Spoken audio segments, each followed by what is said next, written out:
being diagnosed with a rare form of leukemia was a big pill to swallow, but I know that there was a reason for it.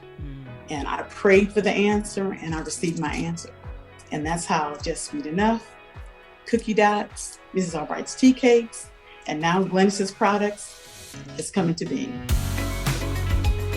Well, something good is cooking in the kitchen today, okay?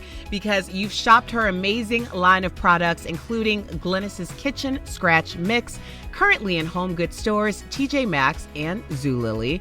But you may not have known that the catalyst to this pivot in life came after being diagnosed with a rare form of cancer. Now her clientele includes such notable names as John Legend, Halle Berry, and Bill Clinton.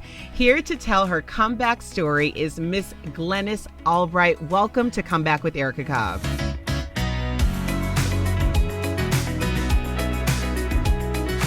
You made a decision to forego some traditional methods of medicine and heal yourself by way of nutrition. So when did you figure out that the advocacy for yourself was actually helping to heal others?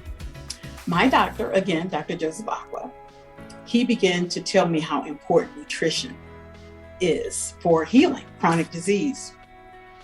So I figured if I'm going to start doing something, I'm going to use all the biology and chemistry and epidemiology and everything that I had learned at UCLA. I'm going to do something with that and create something that's going to help to heal me, because I wanted to give my doctors the best body that I could give them, you know, considering what was happening, what was going on with me. So if I'm making something for myself, creating something for myself, wouldn't it be great to also share this with other people who might be going through the same thing? So every time I would go into the cancer center in Simi Valley, California, I would leave little samples of what I had created for myself. No name or anything, just leave it right on the table, wrapped in cute little boxes. Why did I do desserts? Most times when you are diagnosed with a life-threatening illness, what does the doctor tell you? You can't have this, you can't have that, you can't do this, you can't do that. And most times you're sitting there saying, well, gosh, you know, I'm going through all of this and then I can't eat my favorite foods. Right. And usually your favorite foods are desserts. So I figured if I created a dessert line that had all the nutrients in it to help in healing, wouldn't that be great? Mm-hmm. And that way, anytime I felt bad and I wanted a little cookie, cake, or a piece of pie, I can go to it. And I wouldn't feel so guilty. So that's when I created Just Sweet Enough. So I would leave these little nuggets, you know, at the cancer center. And pretty soon people started asking, where's the cake lady? Or where's the cookie lady? Where's the pie lady? I didn't have a name because I didn't leave my name. Right. And I would have a cute little label on it, Just Sweet Enough, with the ingredients. And a few of my doctors would tell them, well, she's not in today. She'll be in on Tuesday or she'll be in on Thursday.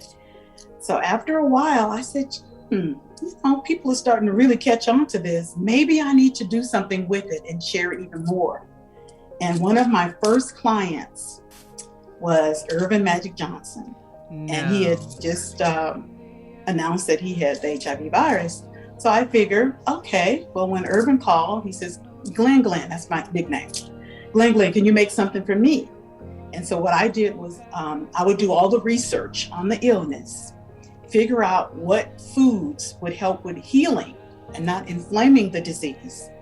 And I would put those nutrients into the dessert. So for instance, if you needed more broccoli, carrots, zucchini, sweet potatoes, cauliflower, or whatever, I would combine all those things and make it, you know, make a cookie or a cake or a pie out of it. You would think that you're eating, let's say, a red velvet cake, but that cake might have beets, strawberries, rhubarb. I would get the red flavor from, hibiscus flower. So there are different ways that you can manipulate so that you're not eating the red velvet cake that has all the red artificial food coloring to line your stomach. Now you're eating a cake that has all the nutrients in it. And it just became part of my purpose. How did you go from being the anonymous baker in the cancer center to Miss Glynis's Kitchen? Word of mouth.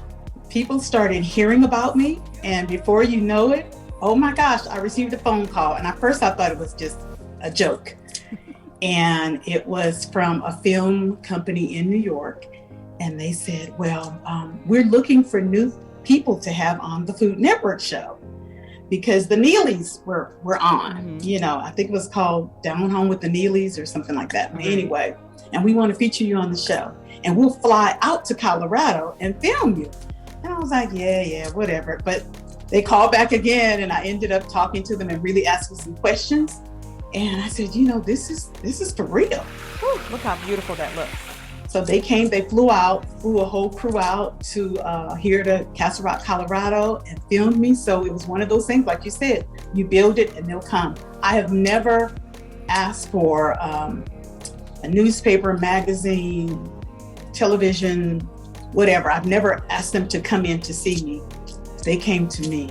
Even in California, the film cameras would come in and they would say, I heard about a little shop in Simi Valley that did this, and this, and we want to come in and talk to you. I would go, come on in. Yeah.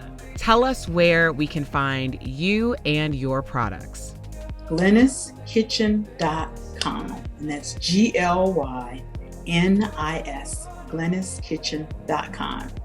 That's the website, and you can find me on Facebook, Instagram, and Twitter. You can email me at insideglyniskitchen@gmail.com. So I'm all over the place. Yes. Or you can just Google Waffle Queen and boop, I'll pop up. Love it. I love it. Well, Miss Glynis Albright, thank you so much for spending a little bit of time with us on Comeback with Erica Cobb, and to my Comeback community, for more on Miss Glynis Albright and Glynis's Kitchen, be sure to watch or listen to the full podcast on my online home, comeback.tv, where you can learn more about Miss Glynis there. Thank you so much, Queen.